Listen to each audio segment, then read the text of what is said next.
বর্তমান সময়ের বহুল আলোচিত ঘটনা হচ্ছে ক্লাইমেট চেঞ্জ বা জলবায়ুর পরিবর্তন। আমরা সবাই জানি যে পৃথিবীতে কার্বন ডাইঅক্সাইড বাড়ছে, সেই কার্বন ডাইঅক্সাইড নির্গমনের ফলে টেম্পারেচার বাড়ছে এবং টেম্পারেচার বেড়ে যাওয়ার ফলে সর্বত্র একটা এফেক্ট পড়ছে। যেমন কৃষিতে আমরা বলছি যে সি লেভেল বেড়ে যাচ্ছে, সমুদ্রপৃষ্ঠের উচ্চতা বেড়ে যাচ্ছে। সারা পৃথিবীতে এটা নিয়ে একটা তোলপাড় শুরু হয়েছে। আমরা এটাও জানি যে উন্নত দেশগুলোতে যে ইন্ডাস্ট্রি রয়েছে, কয়লা পোড়ানো হচ্ছে, জ্বালানি পোড়ানো হচ্ছে, যার ফলে কার্বন ডাইঅক্সাইড রিলিজ হচ্ছে এবং এই ক্লাইমেট চেঞ্জের একটা বিশাল অংশ, বড় অংশ এটার কারণে হচ্ছে। কিন্তু যেটা নিয়ে ততটা আলোচনা হচ্ছে না সেটা হচ্ছে যে এই টেম্পারেচার বেড়ে যাওয়ার বা পৃথিবীর উষ্ণতা বেড়ে যাওয়ার একটা অংশ আসছে আমাদের কৃষি থেকে। এবং বাংলাদেশ একটা কৃষিবহুল দেশ। আমাদের 10 মিলিয়ন হেক্টর জমি রয়েছে, ধানের জমি। এবং সেই ধানের জমিতে যে চাষ হচ্ছে, যখন ধানের জমিটাকে চাষ করা হয়, কর্ষণ করা হয়, এই কর্ষণের ফলে কার্বন ডাইঅক্সাইড অ্যাটমসফিয়ারে আসে, কৃষির জমি থেকে মেথেনটা অ্যাটমসফিয়ারে আসে এবং এগুলোর কারণেও একটা বিশেষ অংশ রয়েছে, এই উষ্ণতা বেড়ে যাওয়ার একটা বিশেষ অংশ, উল্লেখযোগ্য অংশ আসছে কৃষি থেকে। তো আমরা যখন ক্লাইমেট চেঞ্জ নিয়ে কথা বলি, আমরা যখন ক্লাইমেট চেঞ্জের যে অ্যাডাপ্টেশন বা কিভাবে আমরা ক্লাইমেট চেঞ্জ হয়ে যাওয়া সত্ত্বেও এটাকে নিয়ে বসবাস করতে পারি, সেটাকে বলা হয় অ্যাডাপ্টেশন। আর কিভাবে ক্লাইমেট চেঞ্জের যে রিজনগুলা, যে ট্রিগারগুলা, যেমন কার্বন ডাইঅক্সাইড রিলিজ হওয়া, এগুলাকে কিভাবে আমরা কমাতে পারি, এটাকে বলা হয় মিটিগেশন।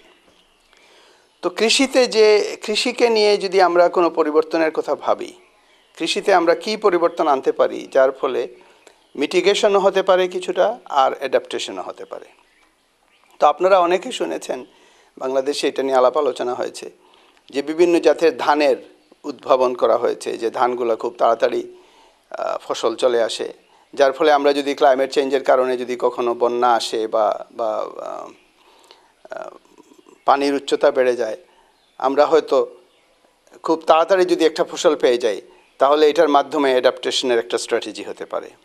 অনেকে বলছেন যে বন্যা সহনশীল ধানের যদি আমরা উদ্ভাবন করি, তার ফলে আমরা সবাই জানি যে অ্যাডাপ্টেশনের কতগুলো স্ট্র্যাটেজি রয়েছে। যেমন অনেকে বলছেন যে আমাদের ধানগুলো যদি পানির মধ্যে, জলাবদ্ধতার মধ্যে বেড়ে উঠতে পারে, জলাবদ্ধতার মধ্যে আমাদেরকে উৎপাদন দিতে পারে, তাহলে সেটা অ্যাডাপ্টেশনের একটা স্ট্র্যাটেজি হতে পারে। কিন্তু মিটিগেশনের কি আদৌ কোনো স্ট্র্যাটেজি রয়েছে?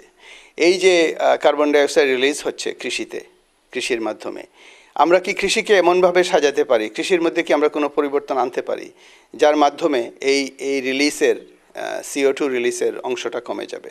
যেহেতু প্লান্ট সায়েন্স নিয়ে আমি দীর্ঘ 30 বছর ধরে কাজ করছি, আমি যে প্রশ্নটার সম্মুখীন হলাম, আমি যেটা নিয়ে ভাবা শুরু করলাম, সেটা হচ্ছে যে আমরা কি মিটিগেশনের জন্য কিছু করতে পারি কিনা। মিটিগেশন হচ্ছে যে এই যে কার্বন ডাইঅক্সাইড রিলিজ হচ্ছে কৃষির মধ্যে কি আমরা এমন কোনো পরিবর্তন আনতে পারি, কৃষির মধ্যে কি আমরা এমনভাবে ঢেলে সাজাতে পারি কৃষিকে, যার ফলে এই CO2 রিলিজটা কমে যাবে। কাজে এটাকে একটা মিটিগেশন স্ট্র্যাটেজি বলা যেতে পারে। তো এই প্রশ্নের সম্মুখীন যখন হলাম, তখন একটা চিন্তা মাথায় এলো, সেটা নিয়ে দীর্ঘ আলোচনা হয়েছে যে আমাদের যে টিলিং বা প্লাউইং বা জমিকে কর্ষণ করা, প্লাউ করার যে সিস্টেম আছে, এটাকে কি আমরা পরিবর্তন করতে পারি কিনা। আমরা কি জিরো টিলিং এগ্রিকালচারের কথা ভাবতে পারি কিনা, বা রিডিউস টিলিংটাকে কমিয়ে দেওয়া, চাষটাকে কমিয়ে দেওয়ার কথা আমরা ভাবতে পারি কিনা। তো আমাদের দেশে যদি আমরা ধান ক্ষেতের দিকে তাকাই, প্রথমে কি হয় যে একটা জায়গায় বীজ ফেলা হয়, এখানে বীজতলা তৈরি হয়, সিডলিংগুলা তৈরি হয়, মাসখানেক সেখানে থাকে, তারপর সেগুলোকে তুলে ধানি জমিতে লাগানো হয়, যেটাকে আমরা ট্রান্সপ্লান্টেশন বলি। সেখানে লাগানোর আগে ধানের জমিকে প্রচুর চাষ করা হয়। আমরা যদি শুধুমাত্র বীজ সেখানে ধানের জমিতে ফেলে দিই, সেই বীজগুলা অন্যান্য যে আগাছা আছে এগুলোর সাথে কম্পিট করে বেড়ে উঠতে পারবে না। কাজেই টিলিংটা ধান চাষের জন্য জরুরি। প্রথমেই যদি আমরা টিলিং না করি, তাহলে ধানের বীজগুলা অন্যান্য আগাছার সাথে প্রতিযোগিতায় পারবে না, কাজেই কোনো ধান ক্ষেত হবে না। তো আমরা ভাবতে পারি হয়তো এমন কোনো বীজের কথা যেটা আগাছার সাথে কম্পিট করে খুব দ্রুত, খুব বেশি করে বেড়ে উঠতে পারে, যার ফলে আমরা টিলিং কমাতে পারি। সেটা হচ্ছে একটা পথ। আর দ্বিতীয় যে পথটার কথা আমি চিন্তা করেছি এবং যেটা নিয়ে আমরা এখন আরও কথা বলবো, আমরা পরে মাঠেও যাব, সেটা হচ্ছে যে প্রথমবার আমরা চাষ করলাম, আমরা ধানকে ট্রান্সপ্লান্ট করে লাগালাম, ধান হলো। একটা সময়ের পরে 3-4 মাস পরে, 4 মাস পরে যখন ফসল আসলো, আমরা কেটে নিলাম। কিন্তু আমরা এমনভাবে কাটলাম, আমরা পুরোটা গুঁড়ায় কাটলাম না, আমরা এমনভাবে কাটলাম যাতে এই যে পুরনো যে অংশটা রইল সেটা থেকে আবার দ্বিতীয় একটা ফসল আমরা আশা করতে পারি কিনা, যেটাকে বলা হয়ে থাকে রাটুনিং। এবং এটা এক্সপেরিমেন্টাল বা গবেষণার মাধ্যমে, গবেষণার সূত্রে এটাকে নিয়ে বেশ কাজ হয়েছে আগে, কিন্তু কৃষিতে একটা ব্যাপকভাবে এটার ব্যবহার কখনো হয়নি। তো আমার মনে হলো যে রাটুনিংয়ের মাধ্যমে আমরা হয়তো একটা দ্বিতীয় একটা ফসল পেতে পারি, সেই ফসলটা আমাদের চাষবাস না করেই, জমিকে আবার দ্বিতীয়বার কর্ষণ না করেই পেতে পারি। তো যেমন ধরুন আমাদের বুড়োর কথা, আমরা নভেম্বর-ডিসেম্বর মাসে বীজতলা তৈরি করে বুড়ো শুরু হয়, মে মাসে বুড়ো হারভেস্ট হয়, বুড়ো কেটে আমরা মাঠে আমরা নিয়ে যাই। তো আমার যে ধারণা হলো সেটা হচ্ছে যে আমরা তখন যদি সেই বুড়োকে আমরা এমনভাবে করি যাতে বুড়োটা কেটে আমরা নিয়ে গেলাম, কিন্তু আমরা মাসখানেক পরে বা কতদিন পরে আমরা আরেকটা দ্বিতীয় ফসল আমরা আশা করতে পারি। তো সেটা নিয়ে গত 2 বছর ধরে আমরা অনেক গবেষণা করেছি। ধানের মধ্যে বিভিন্ন জাত রয়েছে, বিভিন্ন ভ্যারাইটি রয়েছে। এই ভ্যারাইটিগুলোকে আমরা ট্রায়াল দিয়েছি, আমরা বুড়োতে সেটা করেছি, আউশে সেটা করেছি, এবং সর্বত্রই আমরা এই প্রশ্নটা করেছি যে আমরা একটা ফসল যদি আমরা হারভেস্ট করে ফেলি, আমরা মাঠে নিয়ে যাই, তাহলে ঠিক কতদিন পরে আমরা একটা দ্বিতীয় ফসল পাবো, এবং সেই দ্বিতীয় ফসলটা কি হবে, দ্বিতীয় ফসলটা ইল্ড যেটা পার হেক্টর ইল্ড, সেটাই হচ্ছে মুখ্য ব্যাপার, সেটা কি হবে। তো আমরা দেখতে পেলাম যে অনেক জাতের, আমরা তো জানি যে হাজার জাতের ধান রয়েছে, আমাদের কাছে যে সমস্ত জাত রয়েছে সেগুলো সবগুলোকে আমরা ট্রায়াল দিলাম। আমরা গবেষণার মাধ্যমে, ব্রিডিংয়ের মাধ্যমে এই রাটুন রেসপন্সিভ, মানে ভালো রাটুন হয় সেরকম ধানও আমরা তৈরি করেছি। যেমন 2টো লাইনকে ক্রস করে আমরা মাঠে F2 যেটাকে বলে আমরা মাঠে সরিয়ে দিয়েছি। তারপর আমরা কেটে কেটে দেখেছি যে দ্বিতীয়বার কাটার পরে যে রাটুন যে গ্রোথ যেটা হয়, সেখানে ইলটা কি হয়, সেইভাবে আমরা ডিরেক্টলি সিলেক্ট করেছি, আমরা বলবো যে রাটুন রেসপন্সিভ ধান। তো এগুলা 2-3 বছর ধরে চলছে। এখন আমাদের হাতে যে লাইনগুলো রয়েছে সেগুলো আমরা মাঠে লাগিয়ে দিয়েছি, এবং একটু পরে মাঠে আমরা সেটা দেখাবো যে কিভাবে বুড়ো থেকে আমরা হারভেস্ট করার পরে দ্বিতীয়বার আমরা একটা ক্রপ পেয়েছি, যেটা আউশ লাগানোর মাধ্যমে নয়, কিন্তু বুড়োর সেই যে পুরনো ধানের যে গাছের যে অংশ রয়েছে সেটাকে আমরা ফার্টিলাইজার দিয়ে আবার আমরা দ্বিতীয় একটা ক্রপ পেয়েছি। এবং এইটার মাধ্যমে আমরা যেটাকে বলি রিডিউস টিলিং, জিরো টিলিং তো হলো না, কারণ চাষ প্রথমে হয়েছে, কিন্তু দ্বিতীয়বার আউশে আমরা চাষ করলাম না।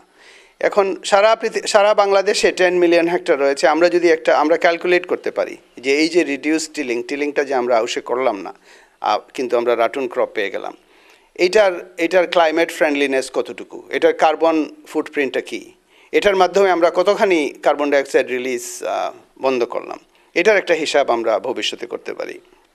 কিন্তু বর্তমানে যেটা আমরা করতে পেরেছি সেটা হচ্ছে প্লান্ট জেনেটিক্স, ধানের যে ভ্যারাইটি জেনেটিক্স, এগুলোকে ব্যবহার করে আমরা এমন কিছু প্রজাতি, এমন কিছু ভ্যারাইটি আমরা উদ্ভাবন করেছি, এবং এগুলাকে মাঠে ট্রায়াল দিয়েছি। এগুলার প্রথমবার আমরা কি হারভেস্ট পেলাম, দ্বিতীয়বার কি হারভেস্ট পেলাম, এটা আমরা মেপেছি, এবং এটার একটা বিস্তারিত বিবরণ আমরা মাঠে যাব এবং আপনাদেরকে দেখাবো। ধন্যবাদ। যে কথা আমি আগে বলছিলাম যে আমাদের রাটুন করার ফলে বা এই যে নতুন পদ্ধতি, এটাতে আমরা প্রথম হারভেস্টটা করেছি আমরা 50 দিন আগে। আপনারা দেখতে পাচ্ছেন যে একদম গুঁড়ায় না কেটে একটু উপরে 35 সেন্টিমিটার উপরে কাটা হয়েছে। আর ধানের এই সমস্ত গুছাগুলো যেগুলো উঠে এসেছে, ওরা ভিতরে লুকিয়ে ছিল, ভিতরে 35 সেন্টিমিটার নিচে ওরা ছিল। প্রথম যে অনেকগুলা গুছা ছিল ওগুলো আমরা কেটে নিয়ে গেলাম, আমরা একটা বুড়োর একটা হারভেস্ট পেলাম। আর দ্বিতীয় যেগুলো লুকিয়ে ছিল সেগুলো কাটার পরে এখন হঠাৎ করে গজিয়ে উঠলো, আবার ঠিক 50 দিন পরে আরেকটা হারভেস্ট আমরা পাচ্ছি, উল্লেখযোগ্য একটা হারভেস্ট। প্রথমবার ছিল 6 টন পার হেক্টর, আর এইবার আমরা পাচ্ছি 3 টন পার হেক্টর। তার মানে 200 দিনের মধ্যে, প্রায় 200 দিনের মধ্যে আমরা পেয়ে যাচ্ছি 9 টন পার হেক্টর। হাতের বাম দিকে আপনারা দেখতে পাচ্ছেন সেটা হচ্ছে বুড়ো হারভেস্টের পরে আমরা জমিকে আবার চাষ করে আমরা লাগিয়ে দিয়েছি এবং সেটা হচ্ছে এই সাধারণ আউশ যেটা BR-28 বলে একটা ধান, সেটা আউশে হচ্ছে।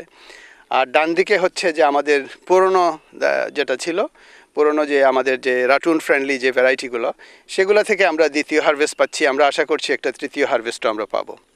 তো এটা করার কারণ কি, একটা হচ্ছে যে আমরা জানি যে কর্ষণের ফলে, যেটা আমি আগে বলেছি যে কার্বন ডাইঅক্সাইড রিলিজ হয়, তো এখানে আউশে কোনো কর্ষণ করা হয়নি, কোনো টিলিং হয়নি। সো এটাকে রিডিউস টিলিং একটা এগ্রিকালচার, এটার একটা কার্বন ফুটপ্রিন্ট আছে যেটা আমরা মাপতে পারি যে আউশে চাষ না হলে কতখানি কার্বন ডাইঅক্সাইড রিলিজ হচ্ছে না। দ্বিতীয় হচ্ছে যে 35 সেন্টিমিটার উপরে কাটার ফলে যদি বন্যাও আসে, সাধারণ বীজতলা তখন ভেসে যাচ্ছে, যে বীজতলা হচ্ছে এখন আমনের জন্য।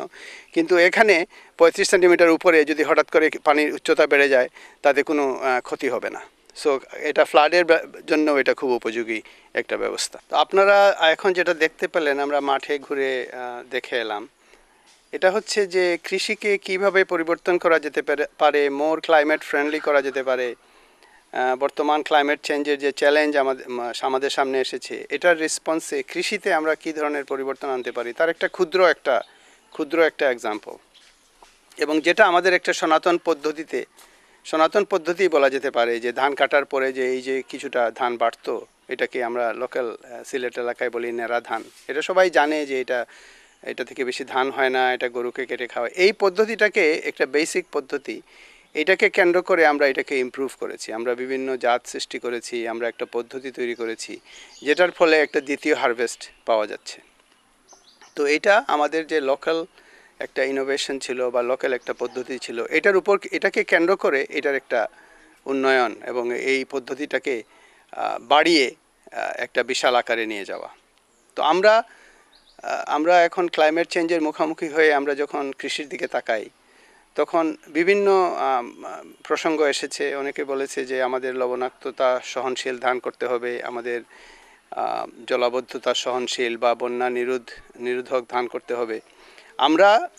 আমরা চাচ্ছি যে এই যে কৃষির যে বেসিক পদ্ধতি যেটা হচ্ছে, যে কীভাবে জমি চাষ করা হচ্ছে, কখন এটাকে কাটা হচ্ছে, এগুলোকে কেন্দ্র করে এগুলোকে একটু পরিবর্তন করা। তো এটার মাধ্যমে আমরা এটা কিভাবে আমরা করতে পারি, একটা হচ্ছে যে ব্রিডিং এটাতে এসেছে, জেনেটিক্স এটাতে এসেছে। এটার মূলে রয়েছে যে একটা ধান কাটার পরে কতখানি বাড়বে, কোনো জাত বাড়ে, কোনো জাত বাড়ে না। তো এটার ভিতরে একটা অন্তর্নিহিত একটা জেনেটিক্স আছে। তো আমরা বর্তমানে এই কমিউনিটিতে বা বাংলাদেশের 87,000 গ্রাম আছে, এই গ্রামে এটা নিয়ে একটা অ্যাওয়ারনেস আমাদের তৈরি করতে হবে। আমাদের সবাইকে বলতে হবে যে কোন জাতের ধান এই দ্বিতীয়বার ফসল দেয়, যার ফলে আমরা টিলিং বা কর্ষণটা কমিয়ে দিতে পারি। এবং এটা ট্রায়াল, আমরা তো মাত্র আমাদের এই গ্রামে এটা করলাম, এটা ট্রায়াল সর্বত্র হতে পারে। কাটার পরে যে দ্বিতীয়বার ধান হয়, অনেকের প্রশ্ন যে সেই ধানকে বীজ হিসাবে ব্যবহার করা যায় কিনা, সেই ধান খেতে কীরকম, এগুলা নিয়ে যথেষ্ট ডাটা এখনও নেই, এটা আমাদের করতে হবে।